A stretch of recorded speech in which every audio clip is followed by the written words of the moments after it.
Hey everyone, welcome to a game of Graves. And Graves was a much anticipated AD carry because everyone kind of got a look at his skill set, and it's very interesting because he provides a great amount of team fight utility with his smokescreen, which will blind people. And at the same time, he has a decent amount of mobility as well as a tremendous amount of burst damage. So what he's really good at is either at the beginning of a team fight is really leaning in everyone, provided he has some decent items, like using his Q ability, which is called Buckshot, and his ultimate, uh, like laying it right across the board, all across all five champions, and can take most squishies, even if they're not the first ones hit. Which his ultimate is based off of the first person hit, which will do the most damage, and straight across the board, just bring the squishies down to like half health. Could even bring it down to maybe 1/4 health left before they even get into the chunk of the team fight.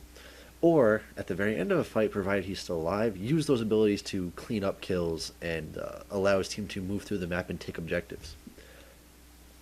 The only other use for Graves would be in top lane, where he can actually be used somewhat of as a bruiser because his passive does give him some magic resistant armor, so it does give him a little bit more durability, and his E with the mobility allows him to have a couple more escapes. So he is definitely viable in the top lane. Him and Corki, I would generally put the only ranged ADs as a viable top laner.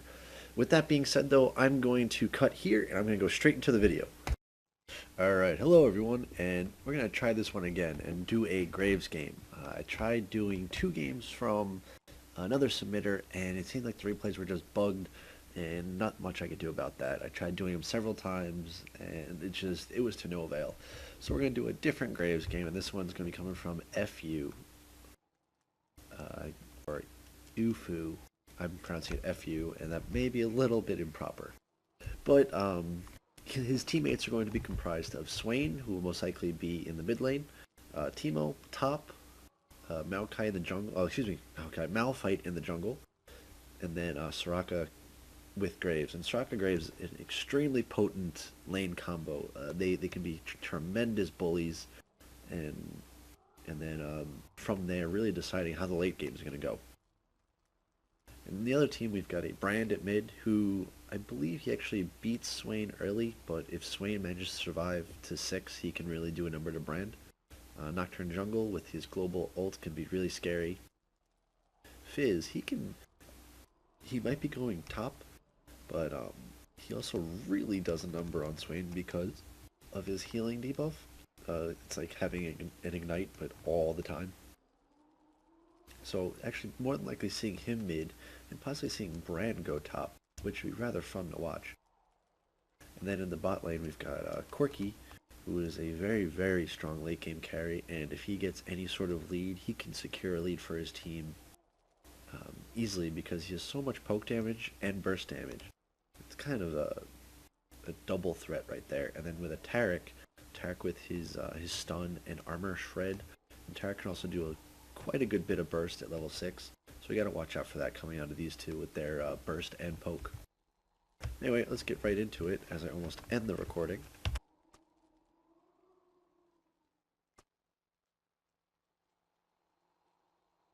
So hopefully the game finds its place. It seems like it jumped forward a little bit. There we go. Resetting its timer like it usually does. And Graves gonna be sitting there. I guess the Malphite is AFK. So while he's AFK, he's not going to be covering blue buff, because no need in risking death. So anyway, let's go into the runes. It seems like we are running 21 in armor pen. There's going to be 6 from the mastery, so that means 15 armor pen from other runes. And then on top of that, we also have 10 AD, so that's 3 AD from the masteries. And then that means that 7 AD is coming elsewhere from runes, most likely. So we've got the Malphite. I keep calling him Maokai. I'm a bit dumb today. He's reconnected, and so hopefully he can get into his jungle and find a way to rush to level 6. So right off the bat, though, the Graves damage, still haven't picked an ability yet, but generally you just want to go right for Q. The damage from Graves will outdo Corki more or less, as provided you don't let him get a couple auto attacks in. And Taric, the sustain of Taric compared to Soraka early game they're equivalent, but once they get like levels 4 and 5, Soraka really pulls ahead and out-sustains Tarek in a much bigger way.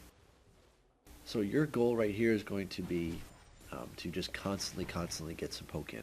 Always want to be poking because then if you poke enough, that's really going to be a deterrent for Tarek to run and try to stun, and for Corki to try to get in his burst combo.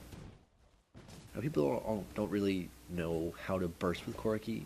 They think, oh yeah, you kind of just poke here and there. He does true damage with his autos, and his Q does a little bit. But if you, with Corki's Q, as I stutter, Corki's Q, it resets his attack timer, so it can be really painful if Tarek lands a stun and a shred, then Corki lands one auto, gets off a fast Q, a phosphorus bomb, and then another auto attack.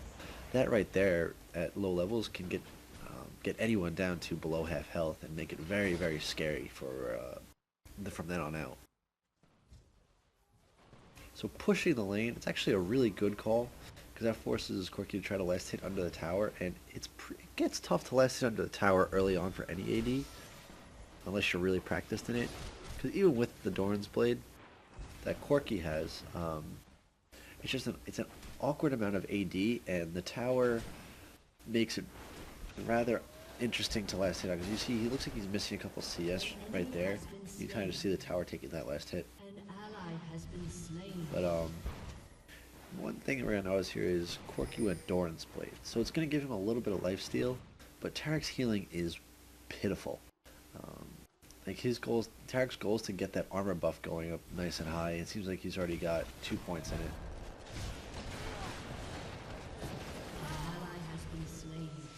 Oof, Fizz coming bot. That's one of the main reasons why I hate when people ward right there. This ward is so bad. Now, what people are going to be fighting about talking and whatnot, but the real problem was the ward. Could have easily spotted Fizz coming if the ward was further up here. So the kill went to Corki. That's going to make life really scary for Graves, even though he's farming very nicely. A summoner has disconnected.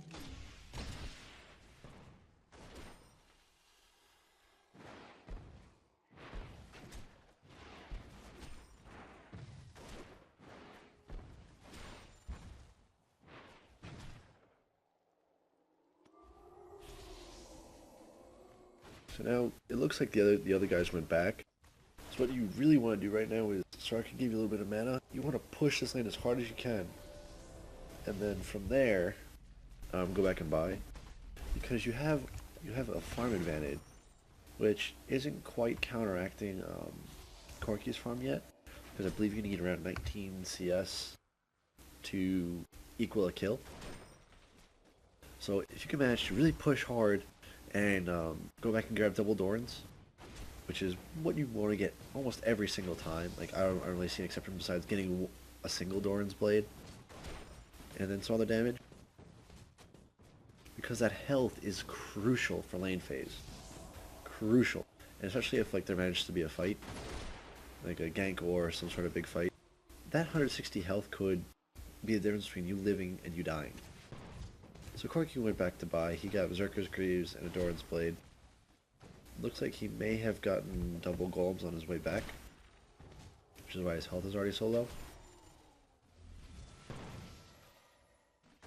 But Soraka doing a very nice job of zoning for you. You don't have to worry about like tossing out Qs or whatnot.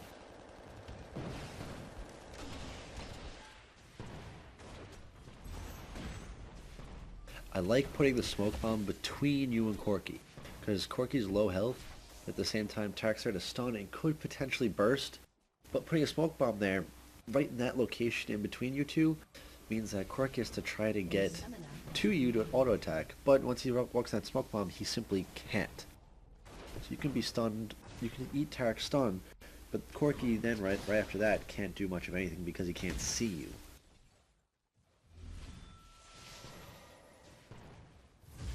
And now going into lane sustain, you have a Soraka, which is awesome one, because now you're starting to get to the levels where Soraka becomes a lot more effective. And at the same time, we also got boots and potions, which means that Soraka can afford to heal herself when she gets low. It's not gonna be a matter of, all right, we're both low. Do I not heal him or do I heal myself? I don't know what to do. Like, can we survive long enough where I can get a heal up on myself? Oh, very, very close play. I was hoping you would do that. Just reaction time, just slow, just too slow. But getting using the E and flash to try to heal, which would have been tremendous. Close, good try, very commendable effort. This is definitely a point where I go back and buy. Yeah, good call. So now we've got the gold 1600. Now a lot of people, a lot of lower ADs, lower skill ADs would try to go right for that BF sword. And now here's something I'm not going to agree with. 3 Doran's Blades. It makes you, with Graves passive, which gives you bonus armor and magic resist as you auto attack to a point. So you get health, so your passive becomes more effective, and the health becomes more effective. But at the same time, that Doran's Blade right there could have been almost a Berserker's Greaves, which would have been really good. Which would have been really, really strong. Give you more movement speed, because now Corky can simply just waltz away, because he has that extra bit of move speed on his boots.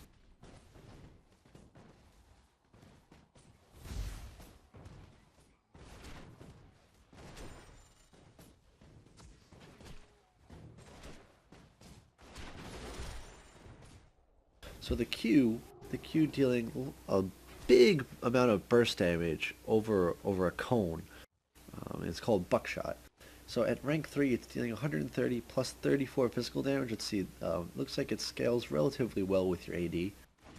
And the combination of the Q and the ult, now we got rank 4, 165 plus 35. It's a moderate cooldown for a Q ability, and it's very, very strong, super effective. And playing Graves, you can do a huge chunk of damage to people simply by using your E quick draw, which if you look at the skill shot reticle right here, it lets you dash forward a good bit, but you also go a lot further than you realize, because it actually goes a little bit further than what the indicator displays. And then from there, use your quick draw, you get off an auto, you throw out a Q, because Q is a closer range than your ult in terms of how far it can go, and then firing off your ult. Your ult is doing 310 damage to the first champion hit. That's a lot of burst damage just from an 80's ult. So you get 310. Combine that with another 200. It's 500 damage right there. And Corky with one Doran's Blade sitting at 1100. You're dealing half of Corky's health with 2 big abilities. Well, 1 big ability and 1 moderately low cooldown.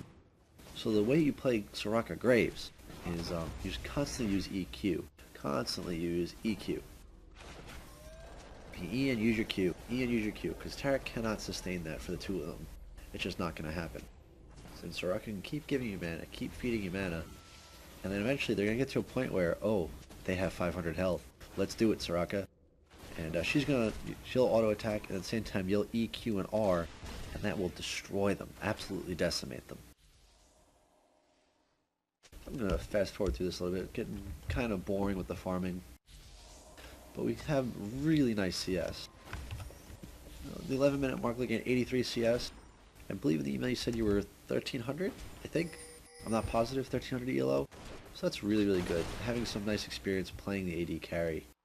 Because most AD carries at relatively lower ELOs, you'll be seeing them around the 10-12 minute mark, sitting around 70.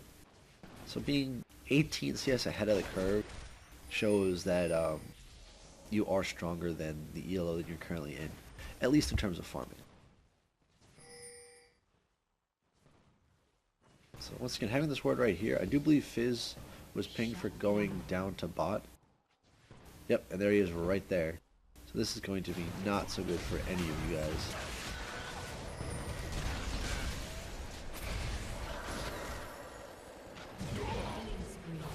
So both of you giving up that kill because he was clearly being pinged that he was coming down. You could see in the minimap he was coming down. And I think I called that a good 15 seconds before he got there. So it's gotta pay attention to that. Especially when you have a ward. I believe that where did you drop your ward? I wasn't paying attention to that. I think you may have warded this bush. But Soraka warding this bush is awful, and that needs to stop. So fast forwarding, now we have the Berserker's Greaves and a Vamp Scepter. Very, very nice. These are the core items that you want. I would take away a Doran's Blade. Not even buy it.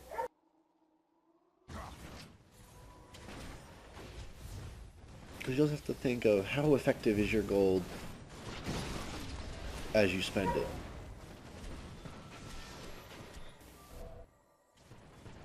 Because a third Doran's Blade isn't super effective. It would have been better to go before you got that third one, either get the Vamp Scepter or the Berserker's Greaves, one of the two.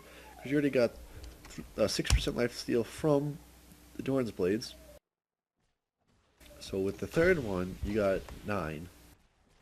With the Vamp Scepter, you have 10. And you got another 3 from Mastery, so that's what's giving you 22% life steal. So Soraka more or less doesn't even need to heal you, provided you're not taking a ton of sustained damage.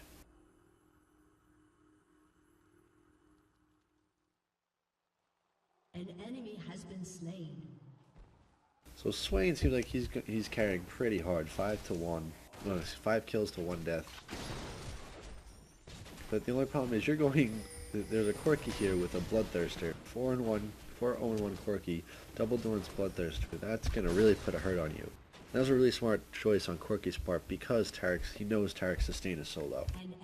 You really don't want to only get a Bloodthirster if you're laning with a support that isn't very good with the sustain. So pretty much like, unless you have Soraka or Alistar, like if you're going against the Soraka,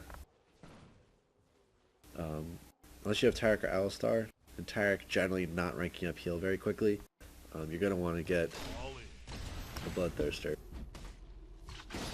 The only exception in my mind being with Janna, because Janna with the shield can prevent a lot of damage, provided it's a good Janna. If it's not a good Janna though, the Bloodthirster is a good choice.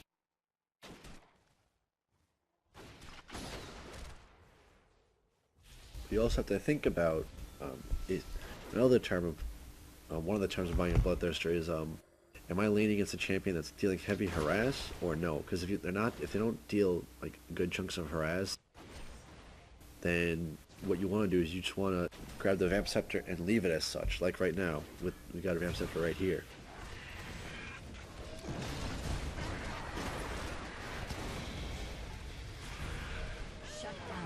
Using the E to reposition, very, very nice. Lots of ADs like to use that E just to get the attack speed bonus. Using the E to get out of Corki's damage, and because right when you're standing there, he was doing his conal effect on all of you, and at the same time getting in auto attacks and whatnot on the 3 of you combined. Jumping out of there forces him to reposition and rethink what he's doing. Sees that you took a good bit of damage, he was going to focus you, and that left Swain to do whatever the hell he wanted. By the point that Corki realized he was getting focused by Swain, it was too late, which let you pop your ult off and get him to the point where Swain could finish him. Very smart play there.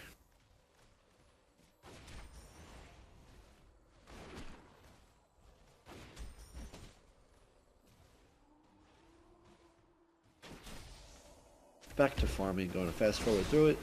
Unstoppable. Not going to really be able to kill that Tarek, because Tarek's sitting at 123 armor.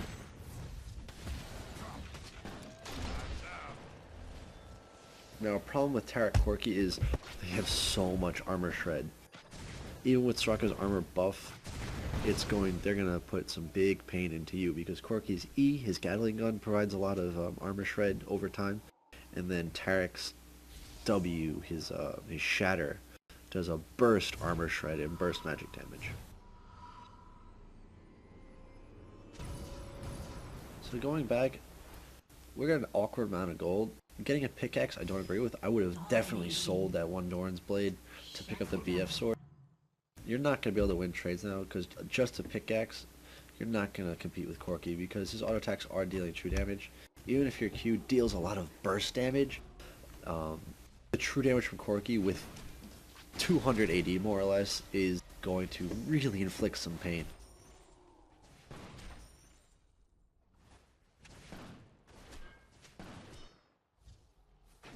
So we're getting towards the point where we're going to start transitioning into mid-game because towers should start to go down relatively soon. I don't know what this tower is at, but let's look at... Can't see any of the tower health. That's pretty much useless.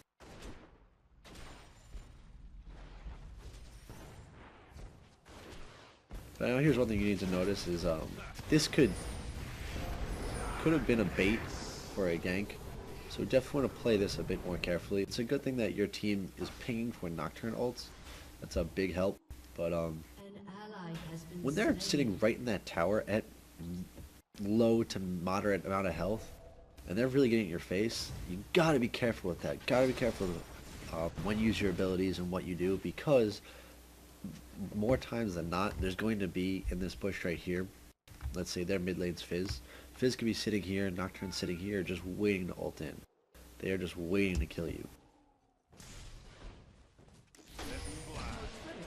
So just like I was saying, getting to the point where towers are going to start to go down. And the first charges happen to be your top lane turret.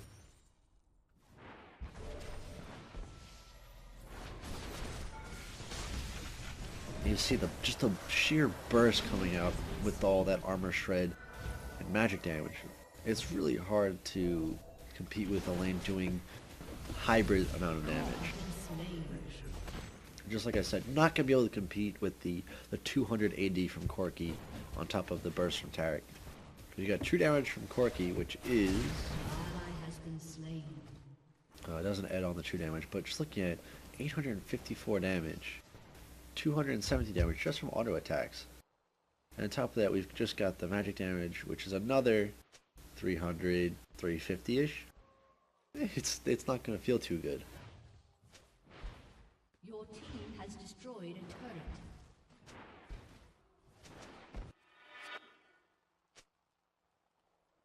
So once again, leaving the base, not spending gold. Not spending the gold is really going to hurt you. With the farm, even with the farm, but Corki's got 6 kills. There's no competing with that. You have to play extremely passive when you see that Corki now. Enemy killing spree. An enemy has been slain. So Taric's mid. You got 3 guys mid, but you can see that they're kind of starting to inch down towards bot. Saw Taric running down. Nocturne's maybe coming the long way around. You see that they're coming with no wards for jungle vision. So this could really put a damper on your day right here. This Corki is 2/3 of his way through Triforce. 237 damage with a Sheen. Now it's not 237 damage that deals double damage. It's the base damage, which is 84. It's equal to your base attack damage on the Sheen. If you look at the tooltip, equal to your base attack damage. So now, if you were to get a Sheen, it's not 159 double. It's 159 plus 88.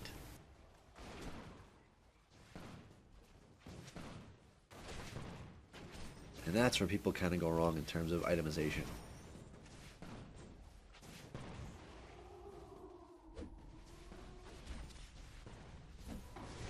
So you're going up for a team fight here, and the team is completely split. This should not go well for you guys. It looks like getting some very nice damage. I would even eat over the wall. Wait a little too long. Could have saved your team a lot more damage if you simply just got in that fight right away when they were focusing Swain. But getting some really nice cleanup. Couple got looked like 1 assist and 1 kill out of that, and 2 for 4. 2 for 4. That's good. That's a huge deal for you guys.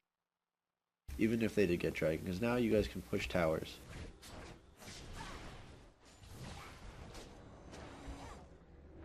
An ally has been slain.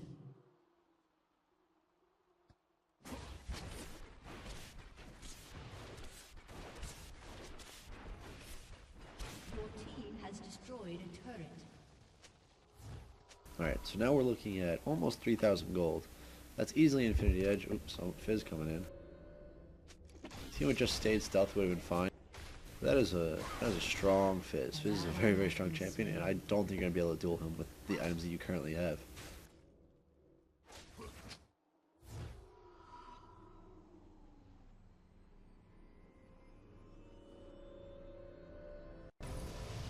So got the Infinity Edge. Could have had this done a while ago if you just didn't grab that Dorn's Blade. If you didn't have that third Dorn's Blade, you'd have had the BF sword sooner, would have been able to trade with Corki a lot better. It would have made a huge, huge difference. So yeah, kind of the game's kind of turning around at this point just because they kind of threw really hard in front of that dragon. But in terms of your own play could have been significantly more satisfactory just ignoring that third Doran's Blade.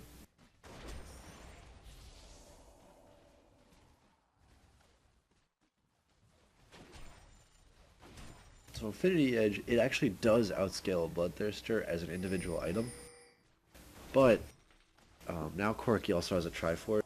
He's going to be putting out huge amounts of burst damage. Burst and sustain for that matter. And at the same time, the life steal will allow him to stay in fights a lot longer because he's got a bit of a shorter range auto attack, while you have 525. I believe Corki's 525, maybe 500 even. But it's a very, very low range. An enemy has been slain. So after that big team fight, it seemed like your team was pushing that advantage.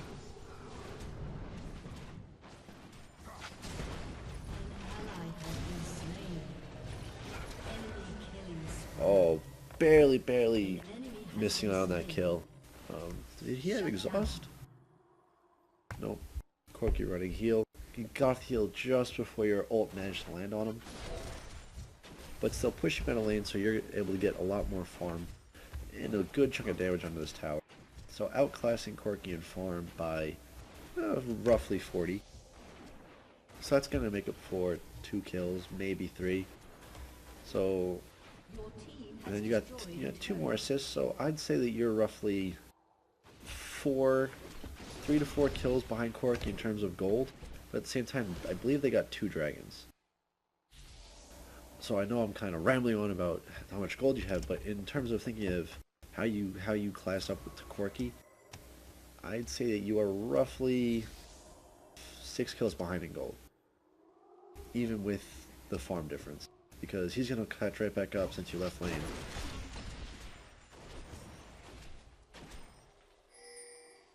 And then from there, he's just going to keep getting stronger and stronger. So the only hope for your team is going to be getting huge bursts on the Corki. Getting huge bursts on Corki, and at the same time, you staying out of Corki's view. If you can manage to sit back and not get caught by the other team, it is very, very possible for you to do enough damage to really put a number on them. So Taric constantly getting caught. Taric is more or less throwing the game for this other team. Because Taric provides a big, big aura, and in my opinion, aura is what win games for team fights. You got Frozen Heart, aura. You've got Will the Ancients, aura. You got Magic Resist, aura. All this stuff adds up. It adds an ever-increasing amount of gold to your item value. Because let's say your team has, after 20 kills and all this farm, let's say your team has a total of 25,000 gold worth in items. And the other team, having equal kills, but they have 2 more dragons, actually 1 more dragon now, let's say they have 26,000 gold worth of items, but let's look at the auras. There are 0 auras on this team besides Taric. Taric is the only aura, which is a bit of armor. So their combined effort, their combined worth is maybe 26,700 gold worth of items. Well, 700 worth of armor throughout this whole side. So it's roughly 28,000 worth of items, more or less. Then look at your team, you've got Aegis. You've got Soraka's Magic Resist aura. You've got the Frozen Heart debuff aura. And you've got Will of the Ancients aura. You're taking your 25,000 worth of gold and making it 33,000 worth of gold. And I know this really doesn't have anything to do with Graves, but just in terms of when you play other lanes, think about how auras really do maximize gold. Like I think they even they don't just maximize it, they multiply the effectiveness of gold, which is huge. I do firmly believe that this is why you guys are winning, not just because Tarek's getting caught. Using the E to reposition away from Fizz's ult, very, very nice. So I'm going to fast forward because I'm guessing you're probably going to go farm wolves and go buy. Nope, just going to go buy. 2,700 gold. And got a straight Phantom Dancer. Very, very, very nice. Phantom Dancer scaling incredibly well with Infinity Edge. So that's another thing is item scaling. I did not make that point in this video, but in terms of item buying, item scaling is so, so nice. See what I think, like, because Malphite's got a ton of armor, and that's really good. He's got the aura, he's got a ton of armor, but at the same time, he doesn't have enough health to make that effective, and that's kind of reducing the effectiveness of the gold that he spent. As I accidentally speed through that fight. Not that important.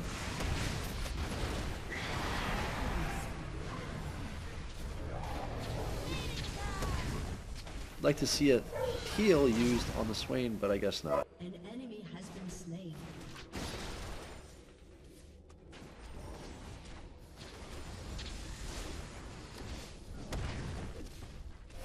Rampage. Ace. Snow got an easy ace. And then using the E, saving the E in case you need to reposition, but since everyone's dead, using it to nuke that tower down. I like it. I like it. It seems like you're a very seasoned Graves player, and that's very, very huge. But at the same time, you could have had Swain and Malphite still alive if you just didn't forget about the heal. I'm guessing he was just forgotten about in the middle of the team fight, which is acceptable, because it gets hard to have proper positioning as an AD carry. And I apologize for my dog barking, like in every freaking video. Team has destroyed an inhibitor. Now what's the call? Baron's up, they're starting to come up. 1,400 gold, I would just go back and buy. I would just go back, get some more items, because you guys took a huge lead off of that, but now the gold is unspent. You gotta spend that gold to keep the lead. If you don't spend the gold, it's gonna be the same. Wrong call. Oh boy, I'm watching the minimap right here. I'm just seeing you run bot. That could be one of the worst calls, the worst decisions I've seen, because that whole team's up, they know you're bot. All they need to do is just run the Baron, and you guys are in trouble.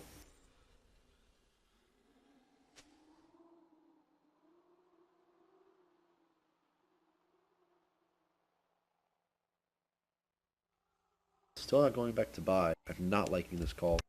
So now we've got 1,700 gold that we're just sitting on. 1,700 gold we're just sitting where we can having more damage, or more sustain, something, or more survivability. Instead, we're just getting gold. After getting a ton of kills, a bunch of gold from towers and whatnot. So I have this open because I'm looking at CS, looking at items. We're still all 50 over, just about 50 over Corki. Oh, excuse me, 40. We're 40 ahead of Corki. And catching up in the kill department. He's got a lot more assists. I'm getting right in the middle of a team fight. The smoke screen being used a little too early, I think. Probably would have been better to toss it onto the non-melee character, the more ranged ones, because the ones that are melee are getting their attack speed destroyed by Malphite. Look, he's got Frozen Heart, and then his E also slows their attack speed. So even though they just surrendered, a smoke screen thrown on the range would actually prevent the team from doing any sort of damage at all, because then they're forced to move out of it to do anything whatsoever, while the melee guys are getting destroyed by those auras. With that being said, a nice Graves gameplay. I just gotta be aware of not running down bot, because even though you guys did win, could have easily thrown the game, because the other team could have grouped as 5 and taken Baron against the 4 of your teammates that were sporadically around the map. With that being said, I'm gonna end this, and I'll see you guys in the next one.